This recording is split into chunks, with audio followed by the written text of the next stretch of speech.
Good evening, my friends. The storm outside is fierce tonight, with the rain pouring down and thunder rolling in the distance.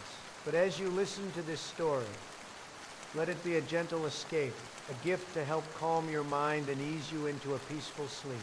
Close your eyes, let the world fade away, and allow the story to carry you into a place of rest. Sweet dreams await. The forest was still when we arrived, the trees towering over our campsite like silent sentinels. It was supposed to be a peaceful weekend getaway, just a break from the chaos of city life. A few friends, a tent, and a campfire. That's all we needed. But as the sun dipped below the horizon and the first stars began to twinkle in the night sky, I couldn't shake the feeling that something was off. The air was thick with the scent of pine and damp earth, but there was an odd stillness that I couldn't explain. The usual sounds of the woods, crickets chirping, the rustle of small creatures in the underbrush were absent. It was as if the forest was holding its breath, waiting. "Come on, man. Just relax," Jake said, slapping me on the back as he set up the campfire. His voice was light, carefree, as it should have been. But I could see it in his eyes. He felt it too. He just didn't want to admit it. We finished setting up camp, the fire crackling and casting flickering shadows against the trees. The warmth of the flames offered a false sense of security, but my gaze kept drifting to the edge of the camp, where the dark woods stretched out into the unknown. "It's just a forest," I told myself, but the words didn't feel true. There was something about this place, something wrong. As night settled in, we gathered around the fire, trying to enjoy the simple pleasures of camping. We roasted marshmallows, told stories, and laughed. Anything to distract ourselves from the tension that clung to the air. But it wasn't long before I noticed it. The whispers. At first, I thought it was the wind. The trees were dense here, their branches weaving together like a net. But as the wind picked up, the whispers didn't stop. They became clearer, more distinct. I glanced around the camp, but no one else seemed to notice. "It's just the wind," I muttered to myself. But a chill ran down my spine anyway. Then I heard my name. It was soft at first, barely more than a breath, but it was unmistakable. Dylan, my name. And it wasn't coming from any of my friends. I looked around frantically, but everyone was still engaged in conversation, their laughter loud and carefree. "Dylan, come closer." The voice, if you could even call it that, was eerie, unnatural. My heart started racing. I stood up, my legs unsteady as I tried to look into the darkness beyond the campfire's light. "Did you hear that?" I whispered to Jake, my voice trembling slightly. He gave me a confused look. "What are you talking about?" The voice. "Someone's out there." Jake laughed, but it didn't reach his eyes. "You're hearing things, man. It's just the wind. Relax." But the voice didn't stop. It continued to call my name, the tone growing more insistent, more desperate. My skin prickled, and for the first time since we arrived, I felt the true weight of the forest closing in around me. "Dylan, come closer." I took a step back toward the fire, trying to ignore the fear clawing at my chest. But deep down I knew, whatever it wasn't the wind. It was something else. The night dragged on, but the unease never left. The fire crackled and popped, its warm glow flickering across our faces. But it couldn't chase away the darkness that pressed against the edges of our camp. Every gust of wind, every snap of a twig in the woods, made my heart race. I kept telling myself it was nothing, that it was just my imagination running wild. But the feeling of being watched never left. The others didn't seem to notice. They were too caught up in their own conversations, their voices echoing in the stillness of the night. But I couldn't shake the feeling that we weren't alone, that something was out there, lurking just beyond the firelight, waiting for the right moment to make itself known. I tried to keep my focus on the fire, on the warmth, on the light. But the whispers, they were there, persistent.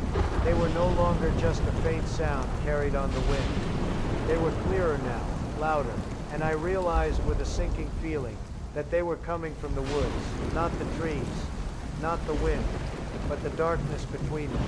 "Dylan, come closer." The voice was soft, almost coaxing, but underneath, I could hear the subtle threat, the malice that had been missing before. It wasn't just calling me anymore. It was beckoning, urging me to step into the darkness, to leave the safety of the fire, and venture into the unknown. I couldn't ignore it any longer. I stood up, my legs shaking, and turned to my friends. "I'm going to check out the woods," I said, my voice unsteady. Jake looked at me, eyebrows furrowing. "Are you serious?" "Dude, it's like midnight. Just relax. You're freaking yourself out over nothing." I didn't respond. I didn't need to.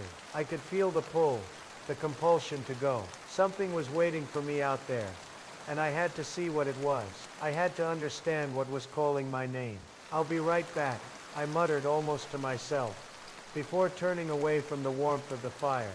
The forest seemed to swallow me whole as I stepped into the darkness. The sound of my footsteps, crunching on the wet leaves, was the only thing I could hear over the pounding of my own heart. I kept walking, each step feeling heavier than the last, until the glow of the campfire was nothing more than a distant memory. The whispers were louder now, like they were right behind me, closer, so close I could feel the cold breath of them on my neck. "Dylan." I stopped in my tracks, my breath caught in my throat, as I turned in a circle, trying to find the source of the voice. But the woods were still. There was nothing, no movement, no sign of anyone else. And then, there was a rustle in the bushes. I spun around, adrenaline surging through me, but nothing was there.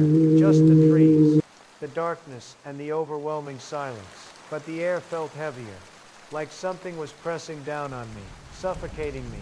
And that's when I saw it. A figure standing between the trees, barely visible in the shadows. A shape that wasn't quite human, but not completely animal, either. It was tall, hunched over, with long limbs, and a twisted, distorted shape that seemed to blur at the edges. Its face was the worst part. Hollow eyes, empty sockets that stared back at me, and a mouth that hung open, wide enough to let out a sound that wasn't quite a scream. But something worse. I froze, my blood running cold, my feet unwilling to move. It stepped closer. "Dylan, you came." I could barely breathe. My hands trembled, my body rooted to the spot. I couldn't look away from the thing. The darkness seemed to close in around me, thickening with every passing second. And then, without warning, the voice was gone. The figure had vanished back into the trees, leaving nothing but the rustling of the wind in its wake. The silence was suffocating. I didn't wait another second. My feet were moving before my brain could catch up, my heart pounding in my chest, as I ran back to the camp. I burst out of the woods, into the flickering light of the fire, gasping for air. "What the hell, man?" Jake called out, his voice laced with concern. "Where did you go? You were gone for like 10 minutes. I didn't answer. I couldn't answer. I just sat down, my hands shaking as I gripped the edge of the log. The fire was warm, but it couldn't warm me. It couldn't erase the image of that thing standing in the woods, its empty eyes locked on mine. And the whispers, they were still there, still calling. But now they weren't just calling me. They were calling all of us. The night stretched on, but sleep was impossible. The wind had picked up, howling through the trees like a chorus of lost souls, the branches creaking and scraping against the house of the forest. The fire we had lit earlier was now nothing more than a flickering orange glow, fighting against the dark that pressed in from every side. I sat on the log, eyes scanning the edge of the camp where the darkness was thickest. The shadows seemed to stretch, twist, and pull toward us, as though the forest itself was alive. And in the heart of it, the whispers never stopped. They were quieter now, but no less unnerving. I could feel them, pressing against the back of my mind, pulling me toward the woods again. I didn't want to go back, but something inside me, something dark and curious, kept whispering that I had to find out what was in there. "You okay, man?"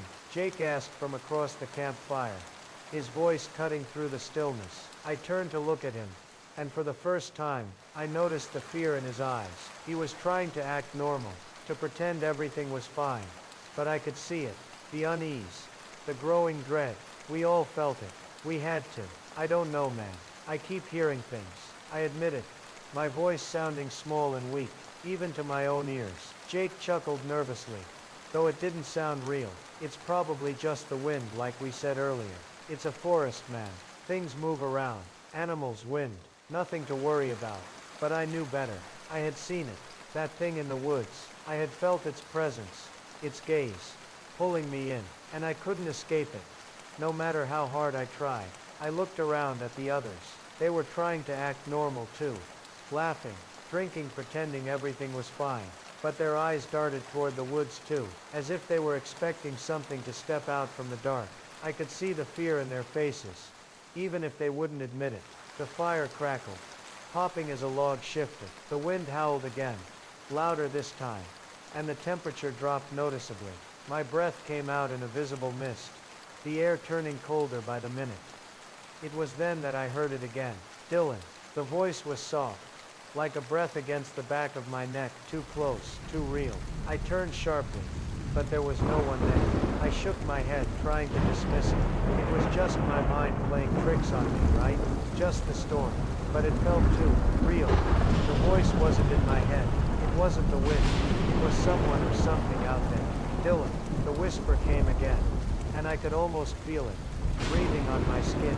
I stood up abruptly, my legs stiff with fear. I'm going to check it out, I muttered, mostly to myself, but the others heard it. Dylan. No. Jake called out, his voice sharp with concern. Don't go out there. It's just your head messing with you. But I didn't listen. I couldn't. I had to know what was out there. The voice, it was calling to me, pulling me in like a magnet. I moved toward the tree line, the shadows swallowing me whole. As I stepped into the darkness, the wind howled louder, and the cold crept deeper into my bones. My heart pounded in my chest, but I kept walking. Come closer, Dylan. I could hear it now, clearer than ever, coming from deep within the woods. The trees seemed to close in around me, their branches reaching out like claws. Every snap of a twig underfoot made my heart race, and I glanced over my shoulder, half expecting to see something or someone following me. But when I looked back ahead, that's when I saw it. The figure. It was standing just beyond the tree line, a silhouette against the deeper darkness of the woods, a shape tall and unnaturally thin, almost skeletal, with limbs that stretched far too long. Its face was hidden in the shadows, but I could feel its eyes on me, cold, empty, watching. Dylan. The voice came again, softer, more intimate. It was calling me, beckoning me to come closer. I took a step forward, then another, unable to stop myself. The closer I got, the more I could feel the pull of it. The thing, it wasn't a person. It wasn't anything human. Suddenly the ground beneath me gave way. My foot slipped, and I tumbled down a small incline, landing hard on the ground. I looked up, blinking through the dark, trying to orient myself, and that's when I saw it. A hole, a massive gaping hole in the ground, large enough for a person to fall into, and from within I could hear them. Voices, hundreds of them, all speaking at once. Whispers, the begging, the pleading, help us, free us, they cried, over and over again. I crawled forward, drawn to the hole like a moth to a flame. The voices were clearer now, desperate, and I felt an overwhelming compulsion to reach in, to try and help, to pull them out. But I stopped. Just as my hand was about to touch the edge of the hole, I heard the snap of a branch behind me. I spun around, and there, standing in the darkness, was the figure. It wasn't just watching me anymore. It was moving toward me. The storm was no longer just outside. It had swallowed the entire world, its violent roar crashing against the walls of my mind. The rain pummeled the forest with such force that the ground beneath me felt like it was shaking. Every thunderclap sent a shockwave through the air, vibrating through my chest, like the sky itself was trying to tear me apart. But the worst part, the part that made my blood freeze, wasn't the storm. It was the thing behind me. The figure. It was moving now, slowly, deliberately, its tall, grotesque form cutting through the darkness, like a predator stalking its prey. I froze. The very breath in my lungs caught somewhere in my throat. The figure moved closer, its presence growing heavier, suffocating. The shadows around it seemed to stretch, reaching out toward me, and the whisper, the voice was no longer soft or coaxing. It was demanding. Come closer. Its voice wasn't just a whisper. It was inside my head now, echoing through my thoughts, vibrating through my very skull. I could feel it pressing against the back of my mind, pushing and pushing, until I couldn't think straight anymore. I couldn't remember what was real, what was imagined. The line between the two had blurred, and I couldn't trust myself to know the difference anymore. I wanted to scream, I wanted to run, but my legs wouldn't move. I was paralyzed, rooted to the spot by something stronger than fear. It was the pull, that damn pull, like invisible strings yanking me closer to the darkness. The figure's hollow eyes glowed faintly, like twin embers burning through the night, never blinking. Its mouth, the mouth that shouldn't have been able to form words, opened slowly, the shape of it too wide, too unnatural. Come closer and see them. I couldn't tear my gaze away. My body was shaking now, my knees weak, my heart pounding so loudly that it drowned out the storm. The air was thick with dread, heavy with something ancient and wrong. I could feel it, the weight of everything that had happened, the weight of the forest, the weight of whatever was waiting for me in the dark. Help us, free us. The whispers came again, louder, overlapping, a cacophony of desperate cries that filled my head, each voice pleading, begging for release. My hands trembled as I reached toward the hole in the ground, drawn in, unable to stop myself. The voices seemed to promise something, something I couldn't quite understand. Freedom, relief. I took another step forward, and the ground beneath me shifted. My foot slipped again, but this time I caught myself just in time. My breath came in short gasps, the air thick with the smell of wet earth, and something darker, something decaying. The storm outside seemed to press down on me, the wind howling louder, the rain falling harder, and I could hear the crack of thunder just overhead, shaking the very trees around me. And then, in the midst of all the chaos, in the heart of that impossible, suffocating silence, I saw it, a hand, a pale, skeletal hand, reaching up from the depths of the hole. It was slow at first, tentative, like it was unsure if it could make it. But then it gripped the edge and pulled itself up, inch by inch. The fingers, long and gnarled, scratched the surface of the earth as it pulled itself out. And then I saw the face. At first it was just a blur, but with each passing second, it became clearer. A face that wasn't quite human. The skin was stretched thin, pale as moonlight, the eyes wide and unblinking. The mouth cracked into a grin that didn't belong on a human face. It wasn't a face of terror. It was a face of hunger. And in that moment, I understood. The shadows, the whispers, the thing that had been calling me. They weren't lost souls. They weren't trapped. They wanted me. They wanted to pull me in, to take me down into the dark with them. And I had been chosen. I felt a scream rising in my throat, but it was swallowed by the storm. The wind howled. The thunder cracked louder than ever, and the rain slammed against me like needles. I turned, stumbling, desperate to get away, but the shadows moved faster now, like they were alive, chasing me, reaching for me. And then, as if to seal my fate, I felt it, a hand, cold and slimy, wrapping around my ankle. I screamed, this time, the sound coming from deep within me, but it didn't matter. The ground beneath me was giving way. I was falling into the darkness, into the cold, damp earth, into the voices that were now screaming in my ears. Join us. The last thing I saw was the figure, standing above me, grinning, as the darkness swallowed me whole. The storm had passed, the howling wind, the thundering sky, the torrential rain. It all stopped at once. The forest was silent now, the only sound the distant drip of water from the trees. But the silence was heavier than before, suffocating, as if the entire world had drawn a breath and was holding it in. I awoke on the ground, my body stiff and aching, as though I'd been lying there for hours. My head throbbed, and the air felt different. There was no wind anymore, no storm, just the cold, empty quiet. I sat up, my heart pounding in my chest. The fire, our campfire, was out. The glow had disappeared, and the warmth was gone, replaced by an unnatural chill. I looked around, my eyes scanning the blackness of the woods, but I saw nothing. The camp was deserted.